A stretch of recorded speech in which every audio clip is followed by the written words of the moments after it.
Hello my diamond art friends, my name is Ilene and welcome to my channel. If you are new to my channel, welcome, and if you are returning, thank you for your continued support and friendship. I'm going to do a whip and chat today, just about my couple days as a juror for the great state of Florida. I say great, who knows? Anyway, just wanted to kind of update on that, tell you guys that experience, my thoughts on it, and get a whip and chat in since I didn't get one in during the middle of the week like I try to do. But I do want to show you what I'm going to be working on. I am working on True Love from Raven Diamond Art. This has been my Sunday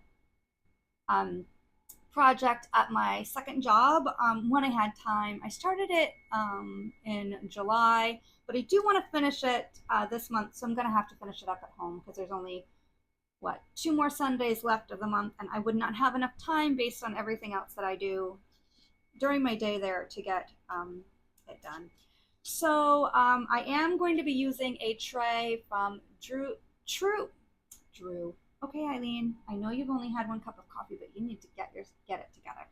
I am going to be using a tray from True Vampire Art, which is Min's from True Vampire Crafts. She's on Etsy. I'm gonna post or link her shop in my description box so you can find them. I'm also using, oh, there you go, make a mess, purple alien putty and sunshine alien putty in my pens, which are the 2 pens that I got from Patriotic Team. I will also list them in my description box. But let's go ahead and get this a little bit lower so you guys can see what I'm working on here. And I'm going to get number 3, which is 310, out and get a couple drills down, and then I'll start telling you about my jury duty experience. All right. I will say I am digging these small pens. I've seen Craftiest Kristen, and I want to say Min's using smaller pens, and I thought, geez, I want to give that a try. And yeah, so I like these. Anyway, I like the smaller pens. And I do have a smaller one coming from Jim's handmade pen shop or whatever it's called, so that'll be interesting when it gets here. But anyway, so let me get a couple of these drills down. I'm not reading anything, so I can just talk, but I did want to get some drills down as I go. Okay, so as we know from a previous whip and chat, and probably I mentioned a couple times, I had gotten a jury duty summons for the 19th, which was Monday. Needed a sip of coffee. So I did check on Sunday night and Monday morning by, checking to see if I was still needed. They said yes, no one has been dismissed. Now you had to be there in the room where they keep you, which is this really large room with several TVs and lots of places to sit. You needed to be in there by 8 a.m. I was there by 7:30 because Lord knows I didn't want to be late because I have this thing about being late. Anyway, so you get checked in, they validate your parking pass if you have one. I did. So you didn't have to pay for parking because everything costs money. And then you sat down, and then they showed you the videos about jury duty and said, okay, at 8:30 we are going to start calling names. So just be sure to pay attention for when your name is called. So I don't know, it was a couple minutes after 8:30. It wasn't too bad. Maybe it was like 8:33, 8:35 or whatever. They start calling names in sets of 30 to 45. My juror number was 90. I'm gonna say it was either, I think it was 93.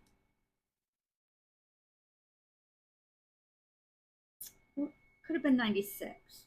Anyway, I don't remember what my initial juror number was. It's probably on that little piece of paper that I still have, but I'm not going to worry about it. Anyway, so they called the first couple sets of folks. So the rule is, when your name is called, you go up to the front and meet the bailiff there, and because that's going to be the bailiff for the courtroom that you're going to go to, and that's going to be your go-to person while you are, either being a prospective juror or on a jury.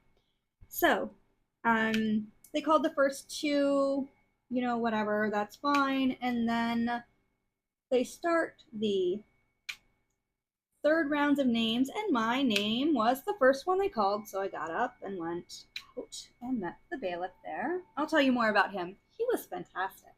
But anyway, so they called 30 names. We are all lined up where the bailiff told us to go. Now, he, being super thorough, said, all right, I'm just going to check one more time, make sure that we have everybody. Let me make sure that, they're done with this group. So he ducks his head back in the room. So this prospective juror, like myself, who's in my group, says to us, I thought this was a democracy. And I was thinking to myself, oh, honey, that's kind of like what being a jury is on. Like, we live in a country where you're not automatically sentenced or whatever. Like, you literally can, have a case heard by a jury of citizens being thought of as your peers to make a decision. But whatever. I kind of just ignored her because I'm like, you know what? It's obvious, like, perhaps she's not in love with the idea of having to do jury duty. Whatever. She'll chill out. All right, so we get up there and he says, all right, well, have a seat. It's going to be a few minutes. They're still working out some stuff. And then what we're going to do is line up. There's going to be 3 rows of 10.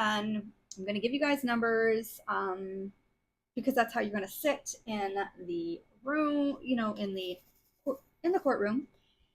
So you have to be in the order of which, your number is. Okay. So we wait a little bit, and then he's like, all right, let's get lined up because they're almost ready.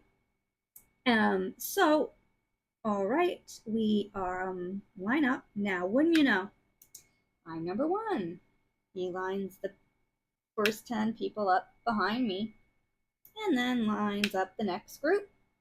And when you know, she is the number, I'm going to say 11.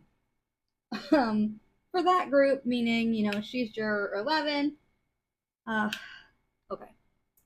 I'm thinking, oh no, I cannot be standing or sitting near this chick all day. I'm gonna lose it because she's already kind of being a little bit I'm gonna say extra, a little bit extra. All right, we're standing there because he said it's gonna be another couple minutes. Let me go and just pop my head in there and make sure they're ready for us. She is chanting as we're in line. Mercury's in retrograde. Mercury's in retrograde. Mercury's in retrograde. Mercury's in retrograde. And I said to myself, yeah, I know Mercury's in retrograde. One of my coworkers told me that Capricorns can be grouchy until the middle of October. So yes, I know. But she just kept saying that. All right. Fine. So he says, okay, just make sure you're quiet when you go in there. You're going to have a number on your seat. When the judge, that's what you're going to use when the judge, asks a question. If you have a response based on like hardship or stuff like that, because that's going to be the first round of questions, you'll hold up your number and then he'll call on you. Okay. Seems simple enough, right? Yeah, simple enough. So we get set, we all walk in, we sit down. Great. we're sitting down, and the judge introduces himself and does say, give us very, very, very minimal information about the case. It's a slip and fall. Do you know anybody? Do you know the plaintiff? Do you know the defendant? Do you know any of the lawyers? Um, Pretty much nobody responded. Well, actually, that's not true. The lady sitting next to me, actually did know one of the attorneys for the plaintiff. She was a yoga instructor, and that attorney had attended her yoga class in the past, but she no longer worked at that yoga class and hadn't seen her in years. So obviously, that was fine with the judge. He said, would that sway you in any way from making a decision? And she said, no, I haven't. I don't know her personally. She just took my class. All right, so that was fine. That was like the only person who knew anybody. Okay, so then he goes on to ask the questions like, is anybody going to have a hardship financially for attending jury duty, such as you're self-employed and you won't get paid if you're not working? And there were a couple folks that were self-employed, would not get paid, if they didn't work. And so, they did ask a couple questions, and then, of them, which you don't get dismissed right away. You got to sit through the questions, the first round of questions anyway. So that young woman whose Mercury is in retrograde raises her hand and she says, do we get paid to be here? So the judge is like, I don't really know the amount you get paid.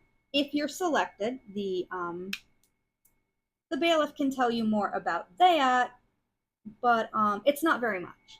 It's maybe $25 a day or something like that. It's not a lot, so she says something about, I don't know, she had a comment after he told her, hey, which I can't even remember the comment was because it was so like not relevant that like it was just like, okay, whatever, okay. Then he asks questions like, does anybody have any medical appointments that they just can't miss? Do you have to care for a loved one that won't be cared for if you are selected for the jury? Anything like that. And a couple people said, did raise their hand. One lady's mom, who is 85 years old, was taking her citizenship test at the end of this week, and I do hope she passed. Anyway, and her daughter is her translator, and they're Spanish speaking, and so they wanted to prep for it. And if she was selected for jury duty, she wouldn't be able to help her mom prep and get ready for the test. So she was asking to be dismissed if possible.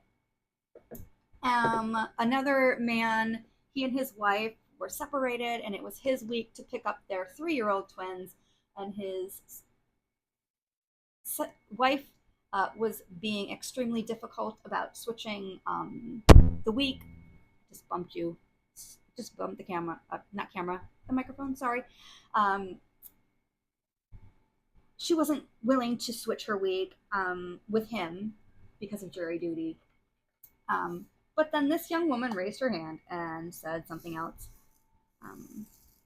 Kind of just not pertinent, but whatever. The judge was so very good handling her, I will say. Anyway, so, and then he went on to like ask some more questions. Like, anybody here active military?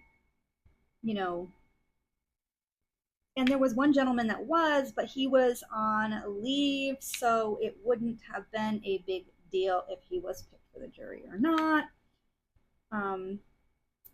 Just basic questions to see who needed to be excluded right off the bat. So, he was also saying, is it going to be hard for any of you to kind of be away from, having your phone or whatever? Do you need to have your phone with you all the time, for whatever reason? Nobody raised their hand for that except for this young woman. And she was talking about how our brains are wired to, she wasn't wrong with her statement that our brains are now wired to kind of be addicted to technology. It wasn't going to be a problem for her, but she could foresee several of us who she didn't know at all that it would be a problem. Okay, so he finishes his questions and says, okay, what we're going to do is give you ladies and gentlemen a 15-minute break. Or so, however long it takes. We're going to confer, and then we'll have you guys come back in. All right, so, get yourself some water. It'll be 15 minutes, could be more. But, get yourself a drink, whatever. We were allowed to bring water in there, but, just whatever, just be ready when it's time. I'm going to say 15 or 20 minutes went by. And the bailiff comes out and he says, okay, so there will be some what we call hardship jury dismissal. That means that the people that I go to have been excused, so they'll be able to, to leave. All right, so he starts right with that young woman and says, we are going to dismiss you as one of the hardship,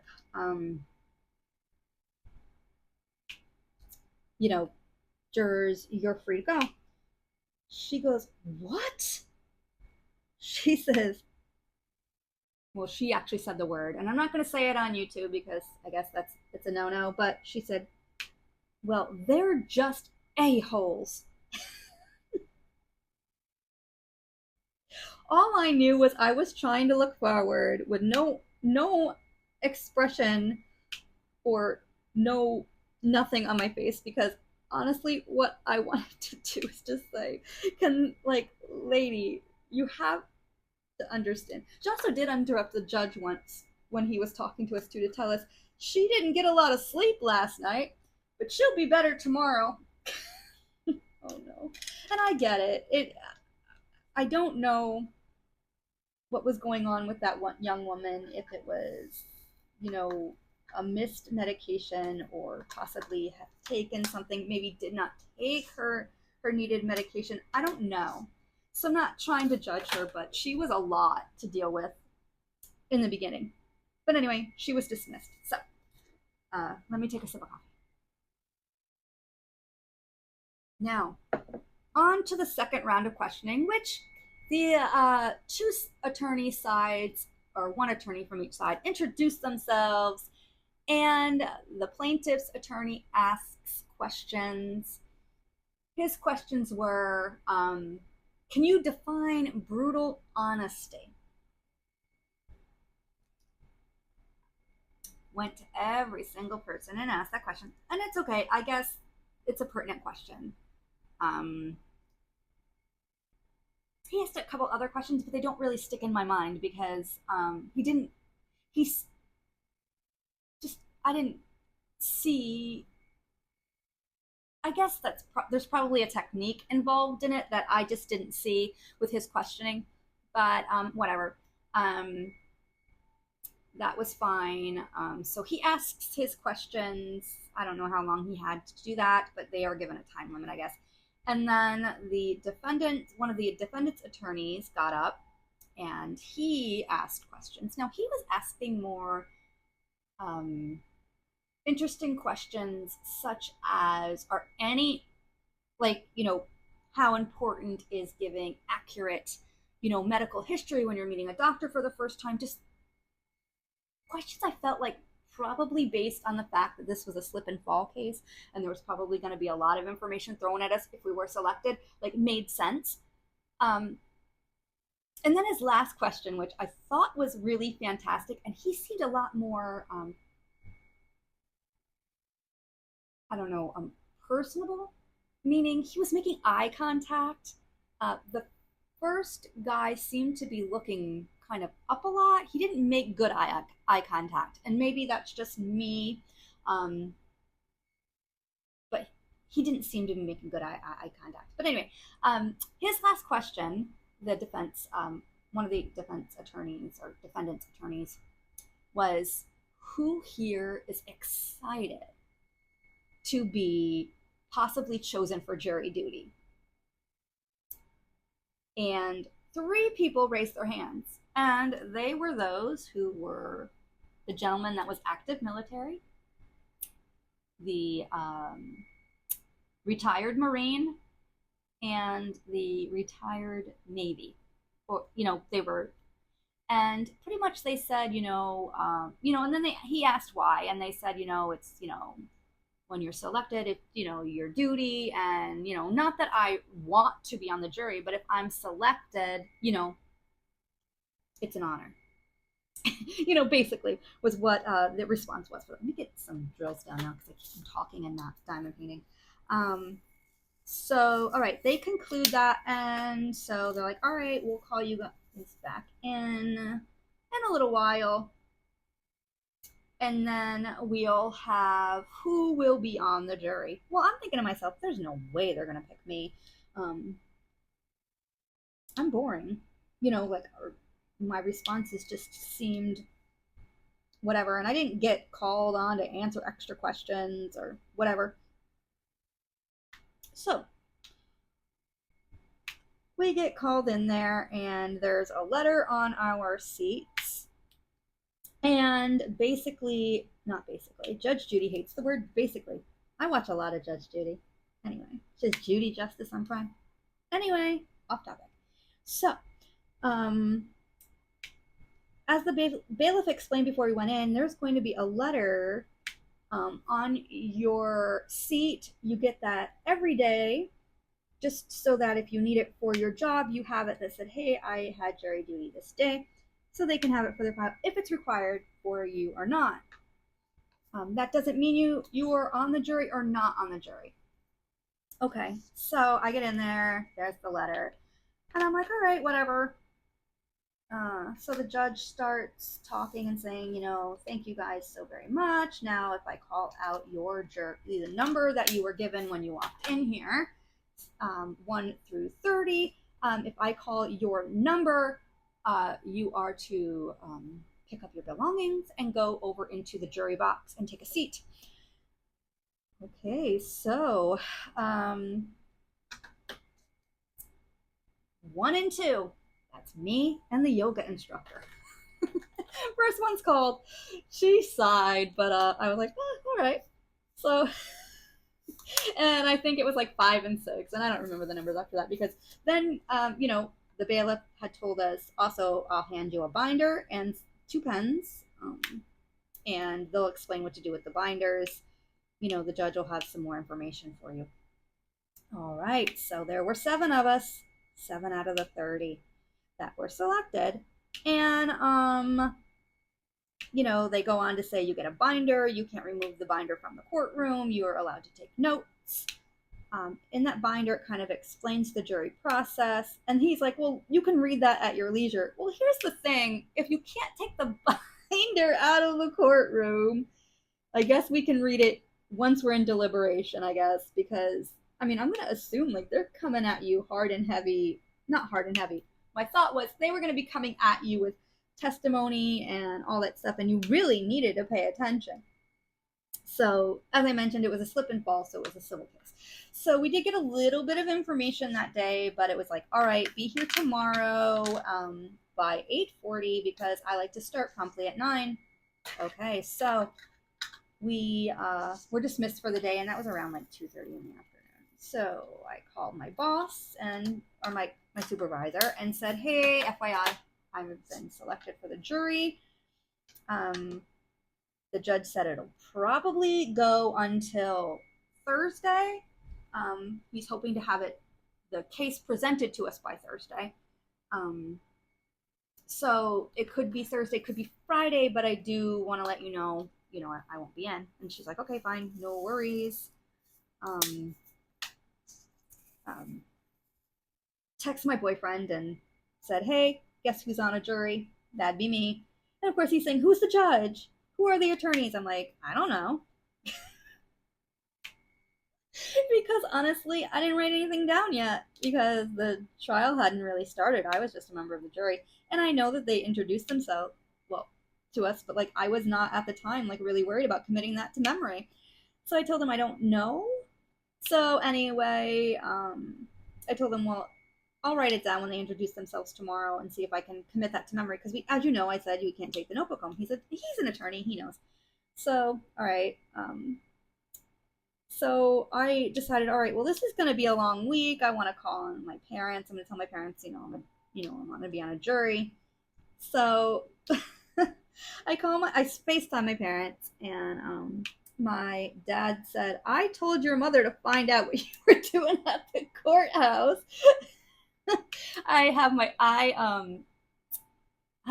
dad, my parents, and I, and a couple of my siblings. We do the share my location on iPhone.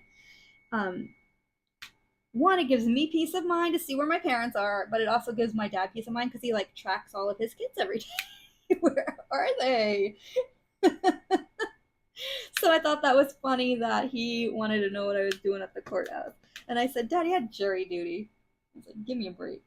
I said, and even if I got arrested, I said, I'm not 100% sure, but I think down here there's like you don't get brought to the courthouse if you're arrested. I think they do that like over video. I could be wrong though. I need to ask Jamie because I don't really know, but I think that's what happens over video, and maybe not at the jail, but I could be wrong. I don't really know. I don't know the process because I've never been arrested and I've never really asked. Anyway, so that was Monday. I was tired but not tired, and whatever. It was just all right. Next day, get up at 5:30 in the morning, and I need a sip of coffee. Get up and get yourself. I got myself showered and dressed, and was there by 8 o'clock because Lord knows I don't want to be late, and I know what traffic was going to be like. Tampa traffic, in the morning can be a bear. So I was like, all right, get there early enough. You can have a cup of coffee, whatever. I did bring in a Starbucks peppermint mocha hot to drink while I waited because the coffee there. I mean, I'm a coffee. I don't want to say I'm a coffee diva, but I am a coffee diva. Their coffee was tolerable. It was just not something I wanted to drink for like every day. And if I was only going to have one cup of coffee, it was going to be something I could tolerate. Because I did try it the first day, and it was like I drank at most a quarter of the coffee that I bought at the food place there. Anyway, which is in the courthouse. So, so we all get there, and so I don't know like what the occupations were of everyone that was on the jury. I knew one of them was either a paralegal or an attorney. There was a nurse practitioner, and myself as a nurse, being medical. I don't know about everybody else and what they did. Oh, the yoga instructor, right? So I guess I knew half of us, what half of us did. It was comprised of 5 women and 2 men, our jury. So we had opening arguments on Tuesday morning. And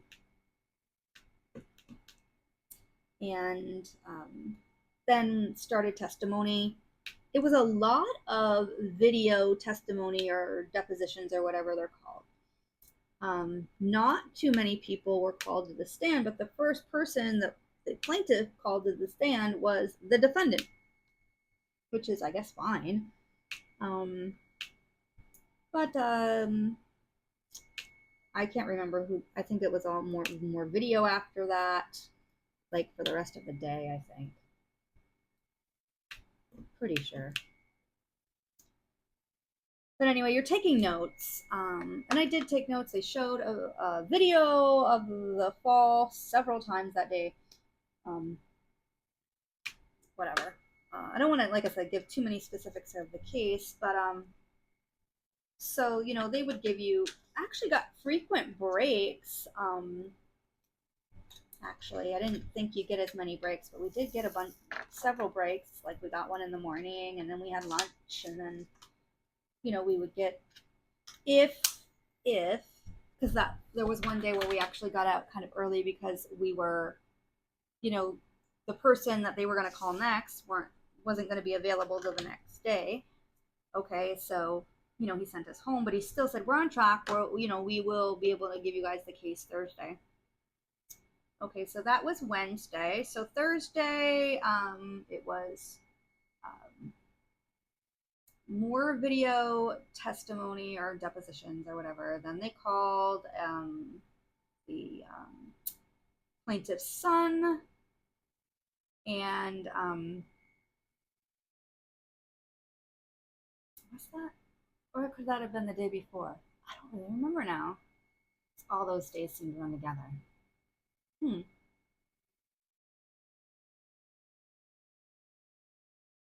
No, that was Tuesday afternoon. He got called, so it was Tuesday afternoon. I apologize about that.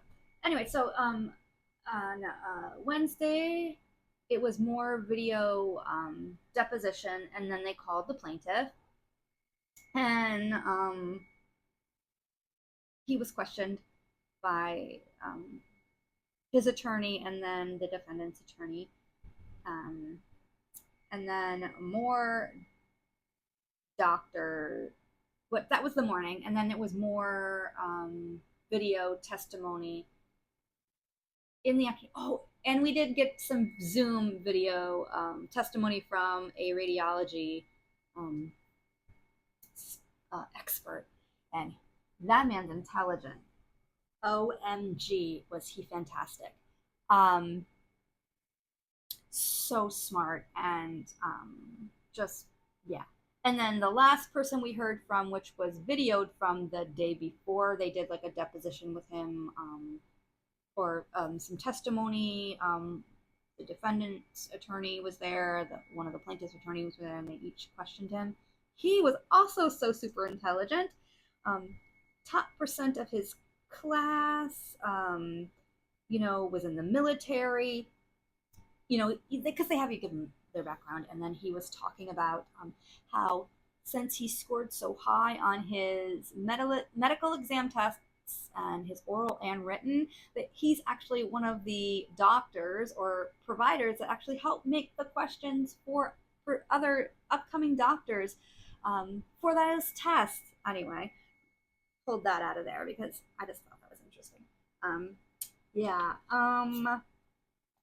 And then we were told, okay, Thursday there will be one doctor that will be here in person, and then you should get closing arguments, and then you'll get jury instruction, and then you'll be able to deliberate.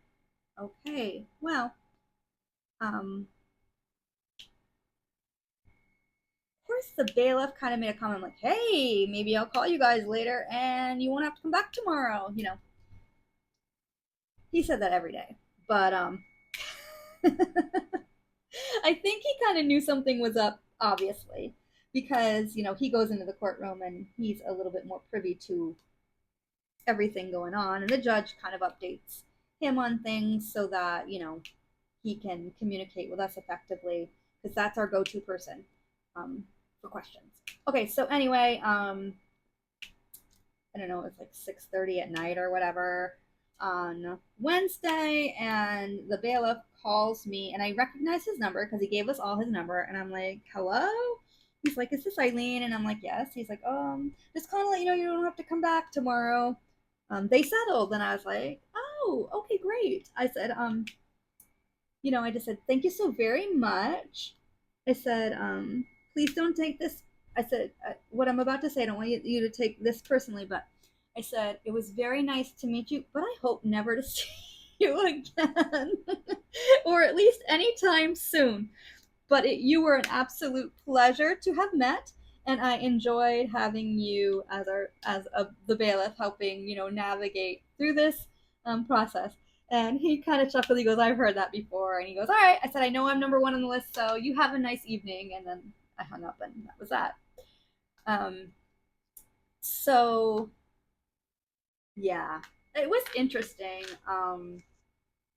to say the least. I will tell you, I know you could tell, I was probably a little bit more impressed with the defense's case that they put on. Um, they asked really good questions, I felt. Um, and I feel like they I just feel like they put on a better case, not knowing what the jury instruction would have been completely, because we didn't get jury instruction to know how I would ultimately have had to go. But they did a good job, I felt like, and I felt like one of the attorneys for the plaintiff didn't ask very good questions when she was questioning the plaintiff's son, nor the last doctor on the video. Yeah, I knew what she was trying to do, kind of, with the son, talking about, you know, what his dad could do when he was a kid. But here's the thing, the man's in his 70s now, so my dad can't do what he did when, you know, I was a kid. I can't do the stuff that, I did with my dad when I was a kid. You know, like, my mom would always do this thing where she go help, help, help when she and my dad were like joking around, and my brothers and I, being the youngest, would go running in there and play fight with my dad. Now, is that something that we can still do? No. Well, we could, but it would look really silly.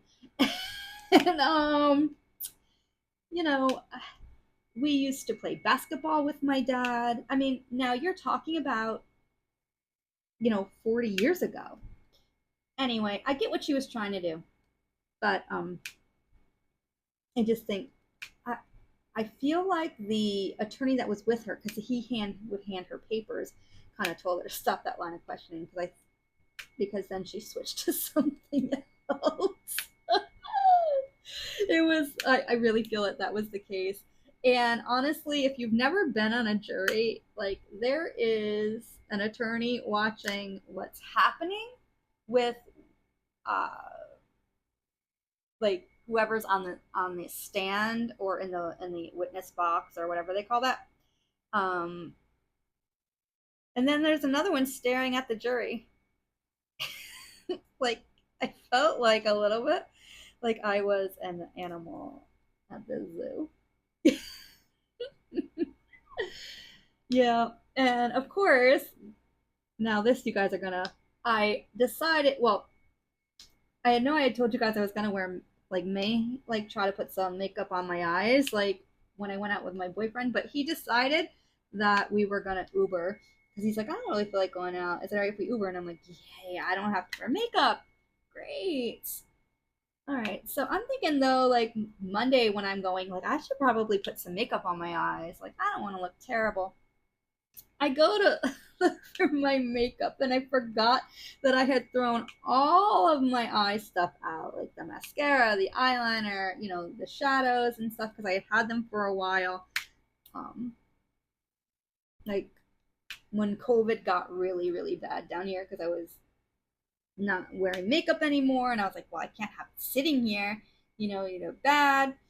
And only because one of the news ladies down here got MRSA from some makeup, and she had to have surgery, like, near her eye, or on her eye, or something. Anyway, so I threw all that stuff away, and apparently I never bought any more.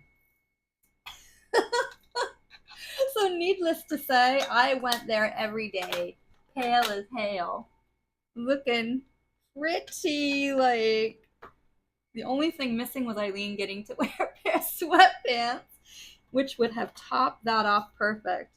Because, yeah. So I am gonna have to ask Jamie. He had court Thursday and Friday, so I couldn't ask him. And then, how do we?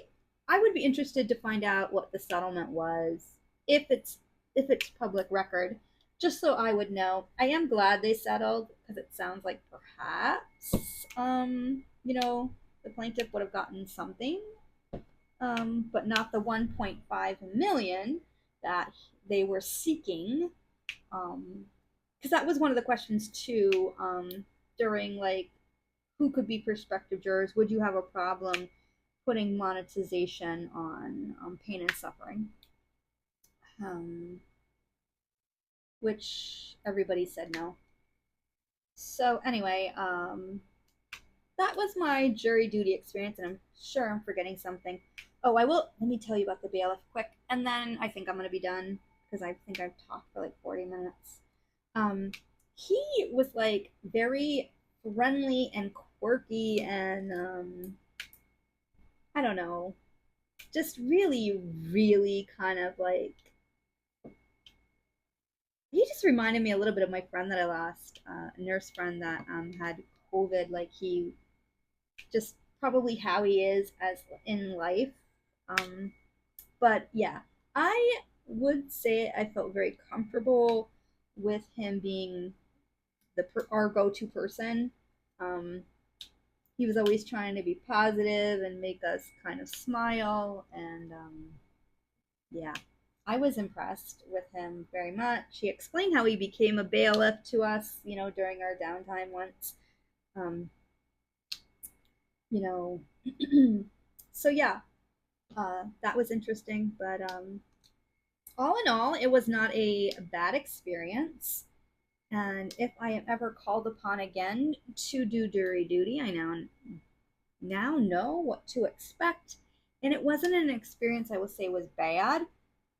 It was an experience worth having, and I am honored that I got the opportunity to do it. And kind of glad we didn't have to go into deliberation. um, but yeah, that was my jury duty experience. 7. And very much one worth having. As I said, I didn't want to give the details of the case because I don't feel like that's necessary. Because you know, just I've always had the feeling like you know, I know this isn't HIPAA, but like as a nurse, like, you know, you got to keep some things kind of closed off. And we were told that it would be public record, but I guess I just don't know how to find out what the result was. So I'm gonna have to ask Jamie. Anyway, Jamie is my love, so sorry. Anyway. All right, so that's gonna be my whip and chat video. And if you stuck around to hear my story, I guess the takeaway here is for me, jury duty was not so bad. And, you know, it was civil, not criminal, which I don't want to say was a bummer because it wasn't, you know, so it wasn't like, but even so, if we had to deliberate and make a decision, our decision would have affected the plaintiff's life. And I don't take that part lightly at all. That's probably why I want to keep, like, not really say names and situations and all that stuff. But yeah, that's my video. So if you stuck with me to the end, I so appreciate you. Please like and comment and have yourself a nice day or night, whatever it is for you. Take care. Happy diamond painting. And until my next video, bye.